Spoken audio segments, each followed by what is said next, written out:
বিশাল একটি সুবিধাবাজ গোষ্ঠী যারা সবসময় সবার আসলে যখন যেখানে পায় তখন সেখানকার খায়, এমন চরিত্রের বিশাল একটি গোষ্ঠী এখন আসলে তার আগে ছিল ছাত্রলীগ, যুবলীগ, আওয়ামী লীগ, এখন একটি নতুন রূপ ধারণ করেছে।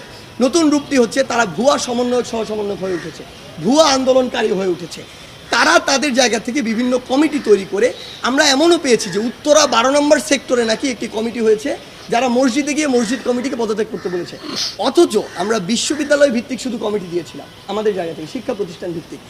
সেই জায়গা থেকে এই মানুষগুলো তাদের ব্যক্তিগত উদ্দেশ্য হোক, কিছু রাজনৈতিক উদ্দেশ্য, সেগুলো বাস্তবায়নের জন্য এমন কিছু কাজ করছে যেগুলো অপ্রত্যাশিত। আমাদের জায়গা থেকে আমরা মনে করি যে বৈষম্য বিরোধী ছাত্র আন্দোলন যারা সমন্বয়কদেরকে আপনারা দেখেছেন এই বিগত 1.5 মাসের অধিক সময়, কোনো একজন সম্পর্কে আপনার যে অভিযোগগুলো করছেন এগুলো যদি করতে পারেন, ইভেন আমার সম্পর্ক যদি করতে পারেন, আমরা কথা দিচ্ছি ওই একজনের দায় নিয়ে তাকে পদত্যাগ করিয়ে তার জন্য আইনগত যে ব্যবস্থা নেয় আমরা সেটি নিব।